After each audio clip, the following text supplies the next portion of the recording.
of shame. It connects to, I think, the 12 principles of AA. And so you may have never heard of these, but the 12 principles of AA are honesty, hope, surrender, courage, integrity, willingness, humility, love, responsibility, discipline, awareness, and service. Every one of those principles relates to pieces of our lives that sooner or later we're going to be in the middle of needing to uncover. Every one of those principles is in some way, shape, or another going to mightily help us get to a place of fullness and healing, going to restore our life. That's what I think those principles are about. They're about how do we restore our life? How do we do that? And so maybe you remember, or maybe you watch it now, like Let's Make a Deal is still on, right? Is that right? Yes. So door number 1, door number 2, door number 3. Behind one of those doors, it's highly likely it's some kind of a car. Sooner or later, there'll be a car. But behind the other 2 doors, there's sometimes not a lot of cool stuff.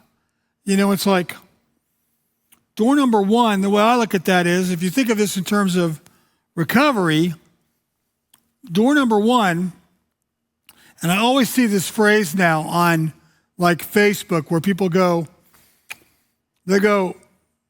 my current situation never fails. It shows a picture, I don't know whether they're there or not really, but it shows a picture of like Hawaii. It shows a picture of eating a really nice dinner. It shows a picture of going somewhere far, far away to a land that you maybe never imagined. Maybe this is a fake picture, I don't know, but that current situation thing is like, okay, so take the number of people that put that on Facebook. My current situation. It's always fun. It's always the thing of a lifetime, really. But what would happen, do you think? What would happen if the current situation was actually the current situation? What do you think would happen? How different would it be on Facebook if, like, you were having a full-on battle with your kids, if you were having a battle with your dog, if you were having a battle with your spouse, if you were having a battle with your boss? Like, how would that be? It wouldn't be nearly as popular, would it? Wouldn't be nearly as engaging. Door number 1 kind of represents that for me, like my current situation. So what is currently happening to me? And it kind of goes along with the first 3 steps. Step 1 says, like, I'm powerless over my compulsive behavior and life is unmanageable. That's door number 1. It's kind of the opposite of what that game is on Let's Make a Deal. Because, I mean, stuff on there, even if it's not the gift you wanted, it looks better than nothing, right? It's at least a really nice TV. You know, so that's door number 1. I think that door number 2, which relates to step 2, my word for that is,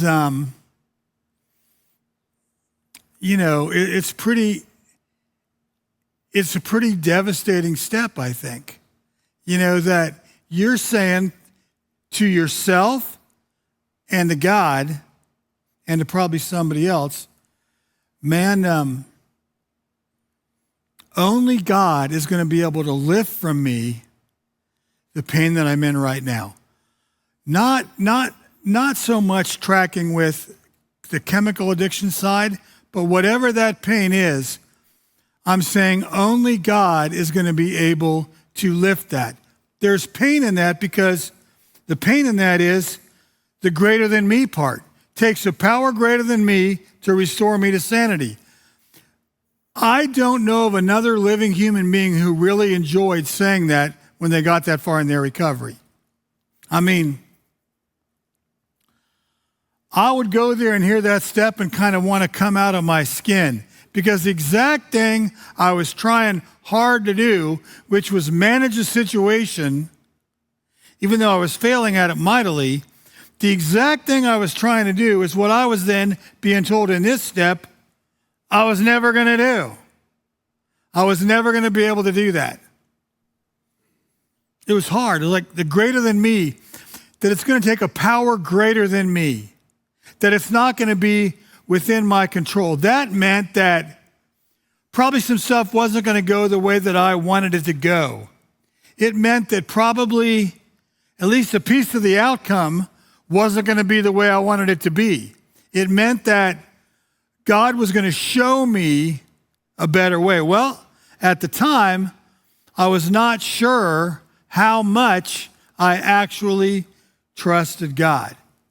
Like people kept telling me, man, the second step is going to take you a while. First step they're like is like the doctor step. You know you're sick. You know you have a cold. You can say it out loud that, you're powerless. But then the second step is power greater than you. Some guy asked me, how long has it been before you did not think of yourself as the greatest power who had the burden of responsibility to fix everything in your family? I told him, I don't know. And I also told him, I don't know that I really want to do that. Because that meant that I had to trust that power greater than me.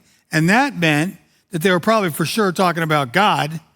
And that meant that the God that I was sometimes already at odds with, I was going to have to trust him to be the power greater than me to restore me to sanity. That, for me, was my absolute hardest step, being able to seed power and it was power that really didn't exist, but I wanted to believe it existed in the worst way. I wanted to fabricate that sense of being able to do this in the worst way.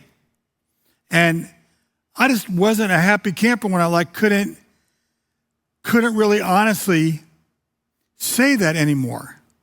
Because once I was confronted with this step, it was like, man, I knew that what I was trying to do, first of all, I knew it wasn't working. I had known that, but I knew it wasn't authentic. It wasn't real. And I knew some other people were in on that. Like 30, 40 people were sitting in that room and they were all saying it together. And I felt like it wasn't true, but I felt like all 30 or 40 of them were at a much better place than me. I kind of now know that really wasn't the way it is. It was much more progressive than that. But man, power greater than me. I would call that door the devastating door. If door number one is the current situation door, door number two, when it opens up, is the devastating door. I can imagine looking in there and it's like being a really bad idea of a gift, at least initially. And then door number three, when you turn your life and your will over to the care of God, man, that is like the bonus plan door. That's the door you want. That door is the resurrection door. Maybe you open up the door and look at it and you're really not ready. And maybe that's where you are tonight. Maybe you're really not ready for God to love you this much. Maybe you're really not ready for Jesus to come and say, do you want to know if I'm real? Well, let me show you my hands. Let me show you my side. Let me make sure that we don't have any debate about how much I love you. Let me show you on my body what happened and why. And let me tell you this again, Mark. It is and it was all for you. It was all for you. The day Jesus died on a cross, I want you to hear this. It was all and always designed to be for you. Sometimes we get that wrong. We're like, but it was for the sake of the world. It's like, right, but you're in the world. And it's just that intimate. When you think of the resurrection, when you think of the crucifixion, think about the fact that they were all for you. For you. What does that mean to you? Well, that resurrection door speaks a ton to hope. It speaks a ton to the power of God. It speaks a ton to how much God loves us. It speaks a ton to how much God wants us to be free from the stuff in our lives that is really holding us up. It speaks a ton to the way God sees and knows us. I mean, a lot of us spend a whole lot of time with our head down, hoping nobody really notices us, with the exact piece of life that we're going to be talking about tonight, shame. We don't want anybody to know. We don't really want to talk about it. If nobody asks us anything, that might be our best day. But door 3 is this resurrection door. In our group working on this message, somebody in our group was talking about, man, the bed guy over here, he was explaining to me how to make a proper bed. And I'm sitting there going, look I can tell you how to make a proper freaking bed. Don't make it. I don't have any reason to make a bed. My kids won't know anything about my bed. What do I care? It'll be me and Carol. Or it'll be the woman that comes to clean our house every other week. I'll pay her to make the dang bed. I'm thinking, why do we make the bed every day? But one of the things that kind of came out of that was, when you make the bed, one of the things you got to kind of do is pull the covers back and look for what's underneath. Look for what's really going on in here. Look for what's going on inside. Not just in here, not the thoughts we communicate, but what's going on in here. And see that, the uncommunicable thoughts, the stuff we don't talk about, the way we feel inside, that's all shame.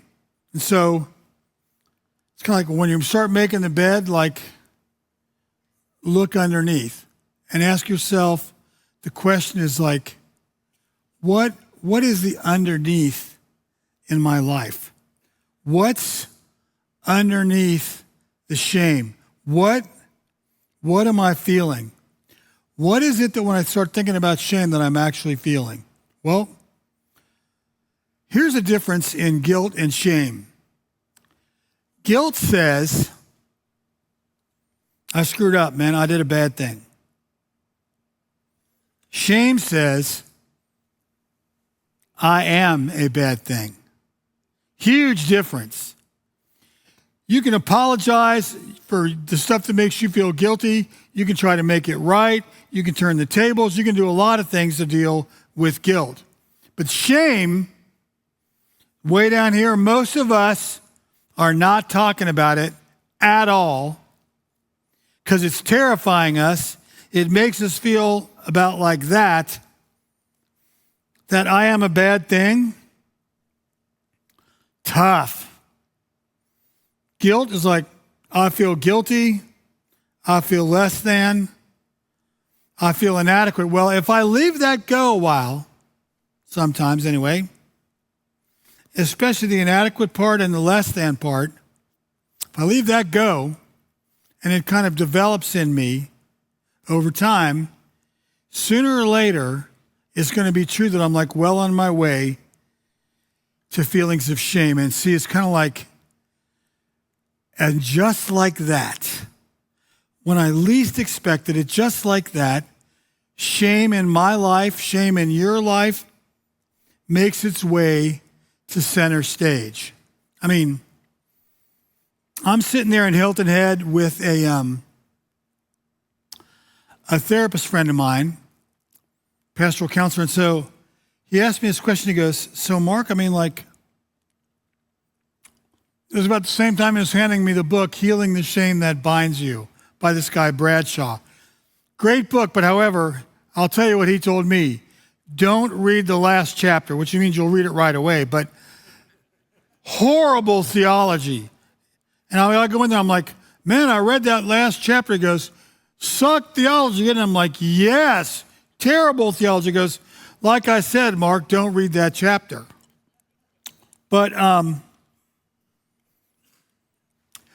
when I was meeting with Bob, I kind of discovered something about myself.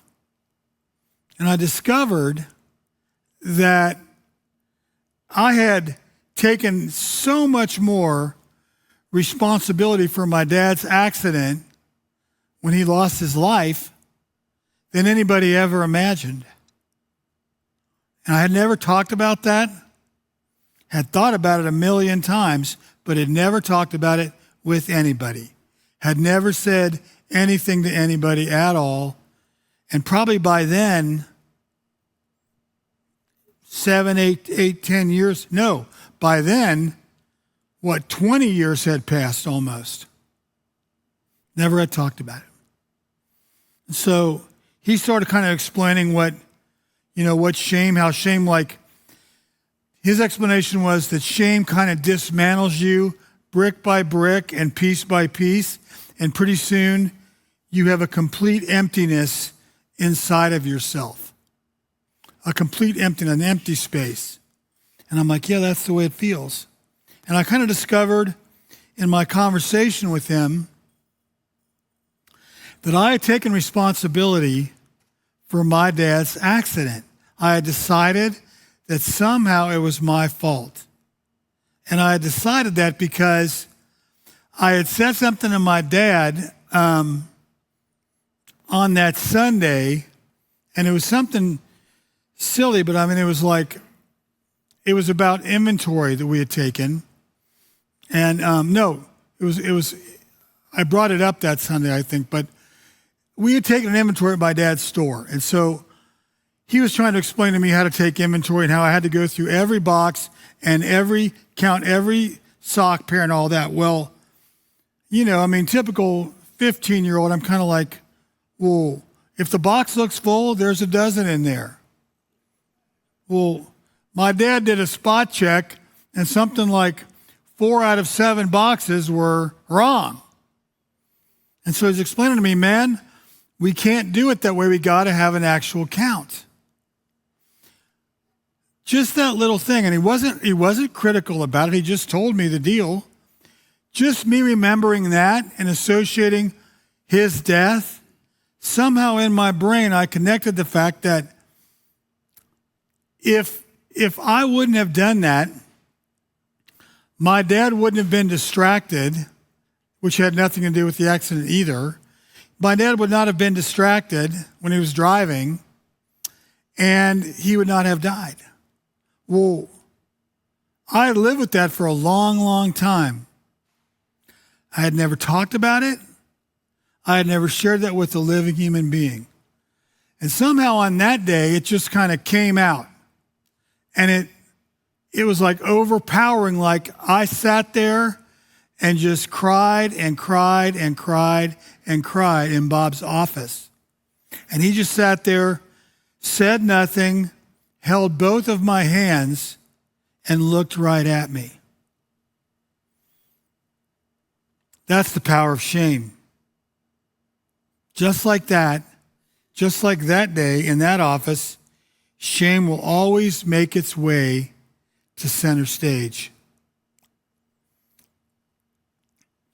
What do you think the difference is in the story that God is inviting us to tonight? The story that God's inviting us to live in, and the story that shame is trying to tell us. The story that God is trying to tell us tonight is that we're his beloved, that we're his priceless ones, that we're his little lambs, that we are worth, if there's 99 sheep, we are worth going for. We are worth him seeking. We are worth him trying to find, and that he will not stop until he finds us. Not somebody else, us. And he really won't settle for another substitute. It's got to be us. That's the relentless love of the Father.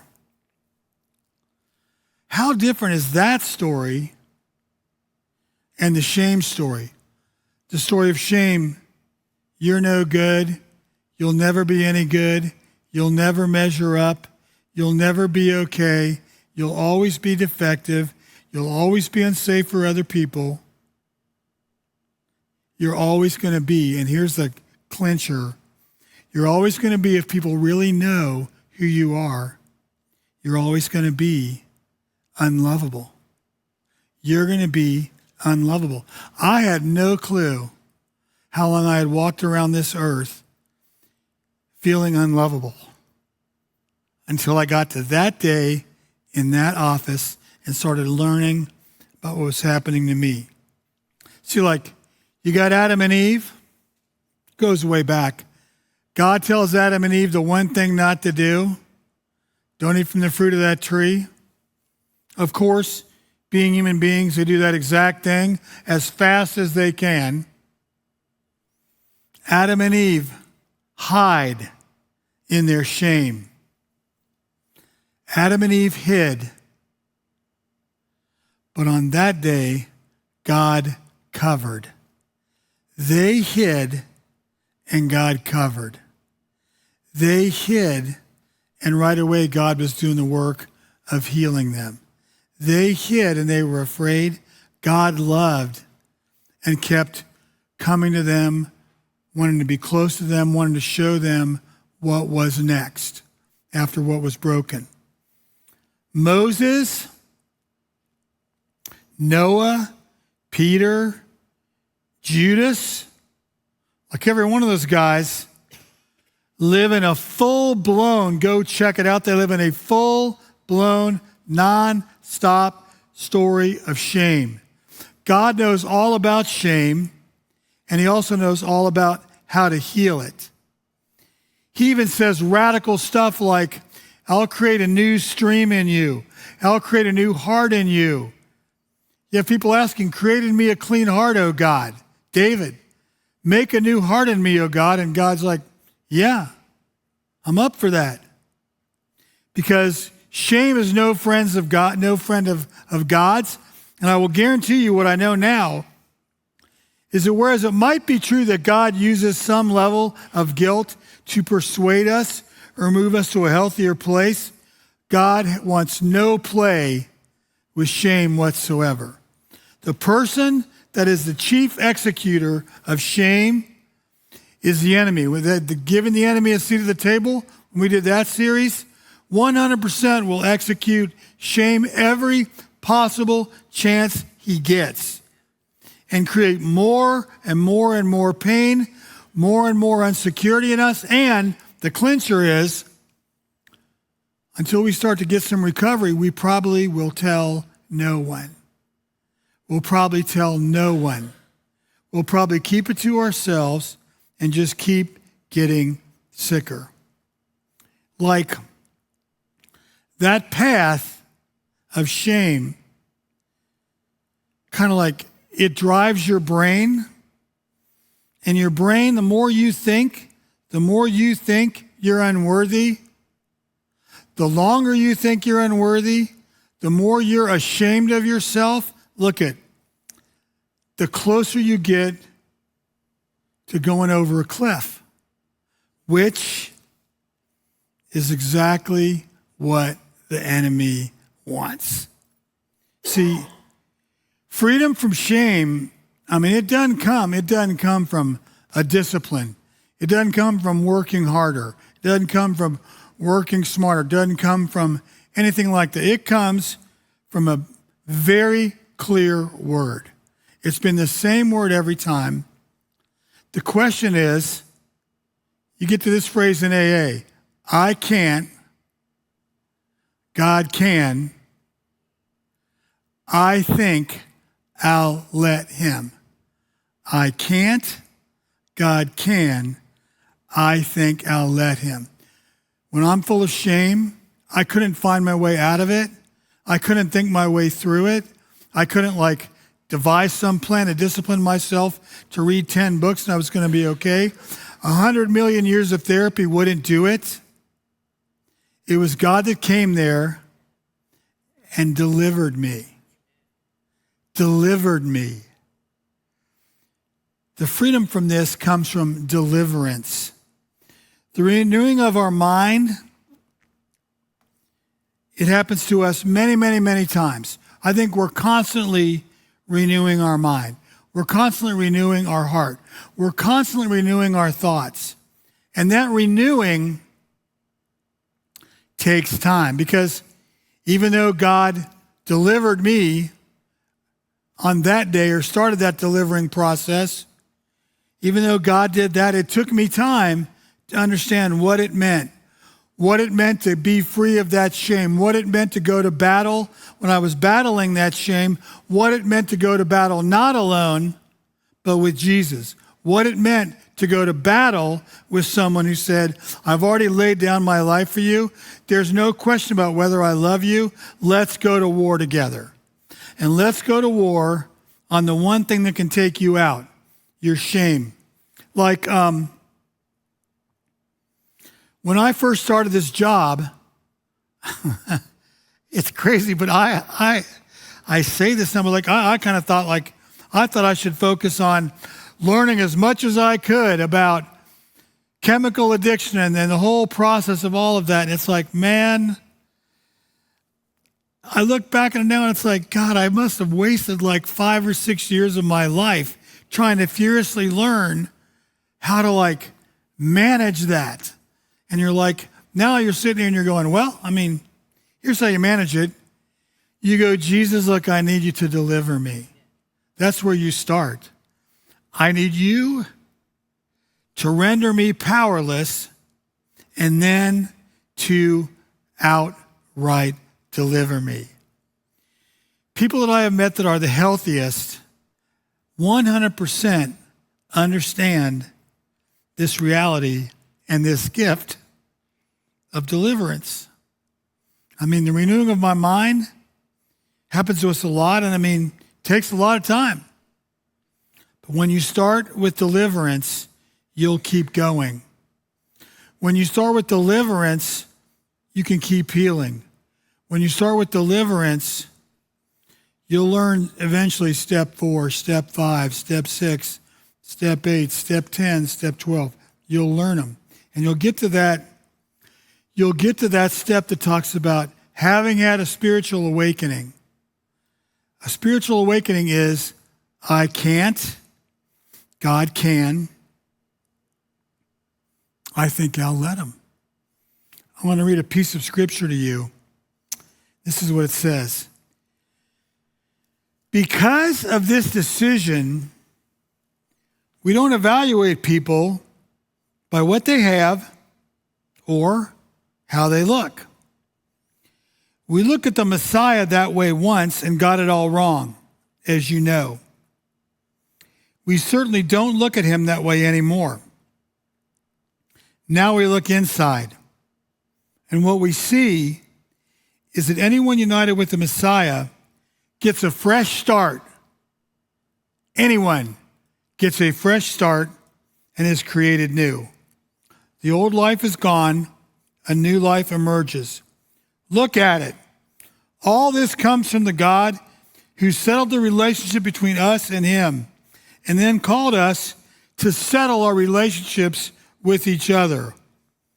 God put the world square with himself through the Messiah, giving the world a fresh start by offering forgiveness of sins. God has given us the task of telling everyone what he's doing. We are Jesus' representatives. God uses us to persuade men and women to drop their differences and enter into God's work of making things right between them. We're speaking for Christ himself right now. Become friends with God. Become friends with God. He's already a friend with you.